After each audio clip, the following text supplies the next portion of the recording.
Hello, my name is David. Today, I will not be playing a game.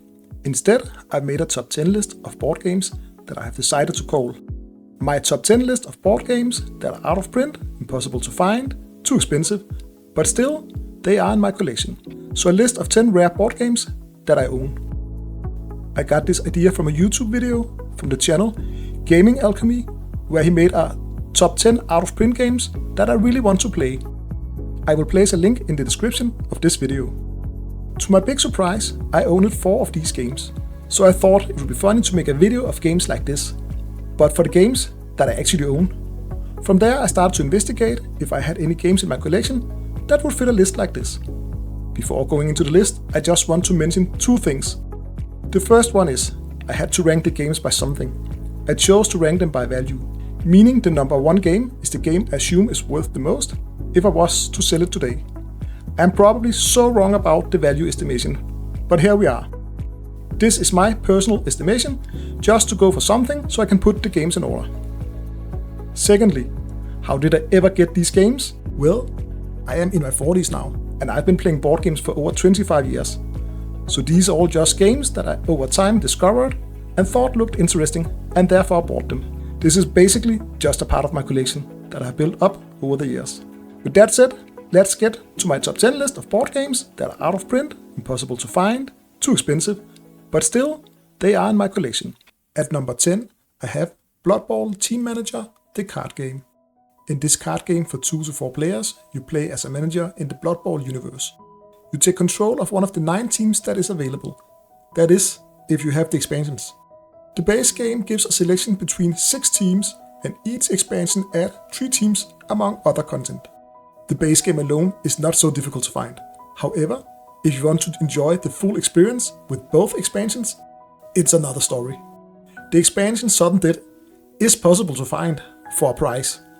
However, the expansion Foul Play is very difficult to find if you are not willing to sell your right arm for it. So what makes this game take the number 10 spot on my list is that I own the base game, including both expansions. So thanks to Foul Play, it has earned its spot on the list. Number 9 is what I assume most people would expect from a list like this. Chaos in the Old World. The classic, rare game, an area control game with a theme set in the Warhammer Fantasy Old World. Very asymmetric factions combined with the exploding dice mechanic that we all love or hate. A game for 3 to 5 players if you have the expansion. And like with Blood Bowl, the card game, the expansion for this game, the Horned Rat, is what drives the rarity up. The base game is possible to find, expensive, but possible. However, if you want the Horned Rat, I mean just don't. Way too expensive for what it brings to the table. But in my case, this is the reason why I had to put it on the list. For number 8, I have chosen Runebound 2nd Edition. A cozy adventure game where you're rolling dice while exploring the map with a very little player interaction. Racing to be the first to complete the chosen quest. This seems to be a trend by now, but again, the base game should be possible to find for a decent price. However, the expansions. Before my investigation, I was not aware how rare the expansions for this game are. Apparently, they are really hard to come by. My collection consists of the base game, the Island of Dread, the Dark Forest, the Terrors of the Tomb, Relics of Legends, Drakes and Dragonspawn, Walkers of the Wild, Champions of Kellas, Shadows of Magath, Rituals and Runes, Weapons of Legends, Traps and Terrors, Beast and Bandits, The 7 Scions, The Cataclysm, Cult of the Rune, Avatars of Kelnor, Crown of the Elder Kings, The Scepter of Kairos, Spiritbound Character Deck, Wildlander Character Deck, Blade Dancer Character Deck, Shadow Walker Character Deck, Battle Mage Character Deck, and the Rune Master Character Deck. This massively expanded copy apparently skyrockets in value. Having all this content for the game, I never gave it any thoughts to get the last expansions that I do not own. Artifact and Allies, Mist of Sanagar, Sands of Al-Kalim, Midnight, and the Frozen Waste. In my mind, I had plenty of content, so no need to complete the collection. I never thought there would come a day where I should have speculated in Runebound. With that said, Let's quickly move on to number 7. Mansions of Madness. From the first edition, 1 versus all, and to the second edition's fully co-op mode. This is, in my opinion, epic adventures in the Cthulhu mythos. So why do I have 2 games on the same spot for number 7? If you have the conversion kit, all the monsters, investigators, and tiles from the first edition can be implemented in the second edition scenarios. Actually, my first edition box does no longer include any of these. It's all now permanently stored with the second edition. That said, I do still enjoy the first edition, even though it has been years since I've played it. And for those that are interested, the second edition and all its expansions are still possible to find. It's the first edition goodies you will just have to live without. And I mean, to be honest, that is doable. My collection contains, for the first edition, the base game of course, Call of the Wild, Forbidden Alchemy, Season of the Witch, the Silver Tablet, House of Fears, Till Death Do Us Part, the Yellow Sign, and the Laboratory. For the second edition, the Conversion Kit, Beyond the Threshold, Streets of Arkham, Horrific Journeys, Sanctum of Twilight, Path of the Serpent, and 4 unofficial playmats. At number 6, I would like to present Hate. But wait, David, Hate is not that old. It's from 2019. How can this be rare? Yeah, you're right. And I would say that this is the game on my list that is probably the easiest to find and purchase.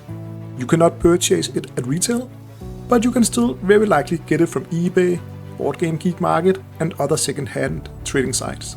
It will cost a lot, but it is definitely possible. The reason it is on my list is that I don't think there's anyone else in the world that went as much all in as I did on this Kickstarter. I promise you, no one has the same collection of Hate as I have. Yes, Hate was a Kickstarter by Simon, and I really liked the idea behind the game. A campaign game that is played in small skirmish combats, and the theme is from the comics Chronicles of Hate. I was sold. Doing the Kickstarter, you would get enough to play 2 combats at the same time, and in my dream of a full 6-player game, playing 3 combats on the same time would be a dream. And with the possibility to purchase this as an option, I did. Then, I would love to have all the 3D terrain for this game as well. But if we are playing 3 combats at the same time, everybody wants to use the terrain. So I purchased enough terrain for 3 combats. And dice, plenty of dice. And wait, also, we of course need the 3 expansion factions, as well as the really cool characters. And while we're at it, let's take the art book. After the Kickstarter was delivered, I found a guy that purchased Hate only for the figures, so I bought the remaining of his copy to have backup of cards, more dice, and more space to store my way too big collection of Hate. Oh, and yes, when Simon some years after launched their Comic Volume 2 collection, including a new comic and 2 new figures for the game, well, more money out of my pocket. So now, I am the proud owner of what I believe is the biggest collection of Hate, the board game. Did you ever get to play this as a 6-player chronicle? Let's move on to the next game. Number 5. I am cheating again. 2 games share the spot.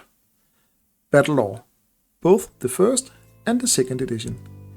Even though they're each a game of their own, I really like both of them, and I have trouble finding out which is the most rare. This is a 1 versus 1 tactical skirmish combat game. When I first started to discover board games, I was also playing a little Warhammer Fantasy. My problem, if you can call it that, with Warhammer Fantasy was that we would usually set an entire day off to play a single battle. And even though Warhammer was a good game, I was looking for something with the same vibe, but in a smaller scale and lesser playtime. This led me to Battlelore. And yes, as time went on, I of course needed to have as many expansions as I could find. For Troll and Country, Code of Chivalry, Bearded Brave, Scottish Wars, The 100 Years' War, Crossbows and Polearms, Goblin Marauders, Horrific Horde, Dragons, Creatures, Heroes, Goblin Skirmishers, Dwarven Battalion, and Call to Arms. I enjoyed this game so much that when a second edition was announced, I knew I needed to have this in my collection as well. Only this time, you could build your armies with a point system, a little like Warhammer. And having only the base game, I wanted to build more variated armies, so why not purchase a base game more? And then the expansion started to show up, all welcome in my collection. Warband of Scorn, Hernfar Guardians, Terrors of the Mist, Heralds of Dreadfall, Razorwings Reinforcement, Mountain Giant Reinforcement, Great Dragon Reinforcement. I must admit, in this hobby of board games, I don't really long for a second and third edition. Usually, I'm more interested to move on to something else. But this is the one game where I actually wish for a third edition. It's a shame this will never happen. And now for my number 4. The game that made me feel more like a collector than a gamer. Zombicide Black Plague and Zombicide Green Horde. Yes, I know, technically, this is also 2 different games. But in my collection, everything is stored together. Same theme, same rules, same everything. You can even mix the content from both games as you wish. When I first tried this game, I was immediately sold. Easy rules, dice chucking, I liked the theme, and play session definitely within reasonable time. Then I fell into a dark hole that Simon digged for me. Welcome to Kickstarter. This game had so much more to it than the base game. But how much do you really need? Would it improve the game? I tried to purchase, friends and foes, and no rest for the wicked. The answer was yes. The game became much more chaotic, but still it became so much more. It was decided. Many months of allowance would go towards this game. Oh wait, have you seen the prices for these small expansion packs? I am not giving this amount of money for a few more enemies or heroes. Let's get back to the Kickstarter guards. Simon.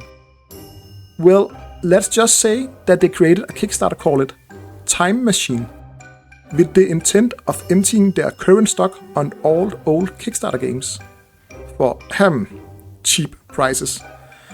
Well,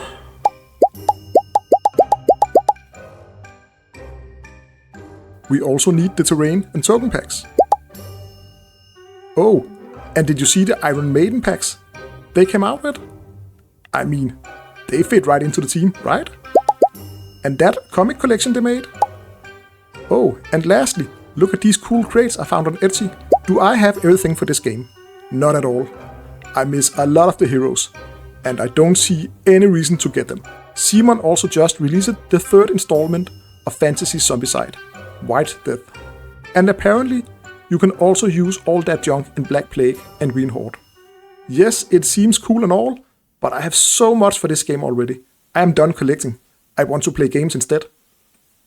Do you remember when I said I was done collecting? Yeah, skip that. I got the collection of a game that will make even the founders of Lego jealous. Number 3, Cthulhu Wars. When I first heard of this game, I did not buy it immediately. I really liked the gameplay of asymmetric factions, of the big table presence, and the short playtime compared to many other big games. However, the price just seemed too high. One day I just had enough. I wanted this game so badly, so I bought the base game. And then it started. Of course I needed the remaining factions, as well as the other maps, and the extra great old ones, and the extra monsters, and the gates, high priest and dice. With all that, even my collection of Cthulhu Wars does not include everything. There's actually quite a bunch more that I do not own. But again, I am not a collector. I am a player. Or at least that is what I am trying to convince myself. For my number 2, this is my personal surprise in value. Blood Bowl. More precise, the 2016 version, with a few teams and star players from the 2nd season edition. And how come this is so high up in the list? It's all the star players that are so expensive. One figure costs almost as much as a team. And well, I have a lot of Blood Bowl. Of course, I had to purchase enough pitches and dice so we could play 3 games of Blood Bowl going on at the same time. I have 19 different teams and way too many star players. I will spare you all the pop-up sounds here and just let my collection speak for itself. And why do I have so much Blood Bowl? Do I really need all this? The easy answer is no, but told in a very short story. When I was around 10 years old, I was in a club playing role-playing and board games. 2 older guys were about to play a game of Blood Bowl. One of the guys were explaining the rules, setting the miniatures up and preparing for a game. And I became very interested in Blood Bowl from that moment. As I grew older, Blood Bowl popped up a few times here and there in my life, but I never really got into it. And when I was old enough and had the money, Blood Bowl has disappeared from the stores. Then in 2016, it began. I spent a year discussing with myself if I should throw so much money after my childhood dream game. I spoke with a coworker. Her reply was, "With that amount of money you're going to use on that game, you could buy me a Gucci bag instead." That reply confirmed I had to buy it. This hobby is my Gucci bag. This is what interests me. So I started to happily throw money after Blood Bowl and other board games. Within reason, as you can see. From there, Blood Bowl was the game that made me start to paint miniatures. And I kind of fell into a deep hole of purchasing and painting all of the different teams. This is it, my number 1, Descent. Yet again, this is one of those 2-in-1 game. More precisely, Descent 1st edition and Descent 2nd edition. The dungeon crawler to rule them all. Here you can also take all the monsters and heroes for the 1st edition and use them in the 2nd edition. That is of course if you have the conversion kit. And with Descent, both 1st edition and 2nd edition, as I understand the market, are out of print, impossible to find, too expensive, and some of the items are too rare to be even legal. My collection consists of the following for the 1st edition: the Well of Darkness, the Altar of Despair, the Tomb of Ice, the Road to Legend, the Sea of Blood, Quest Compendium. And for the 2nd edition I have the Conversion Kit, Lair of the Worm, Labyrinth of Ruin, the Trollfins, Manor of Ravens, Shadow of Nigrahal, Mist of Bilehall, The Chains That Rust, Hairs of Blood, and a bunch of lieutenants. And that's it from my side. For all of you that are watching, it will be fun to see your top 10 list of rare games that you own. Please feel free to drop your top 10 list in the comments. With that said, thanks for watching. Take care until next time.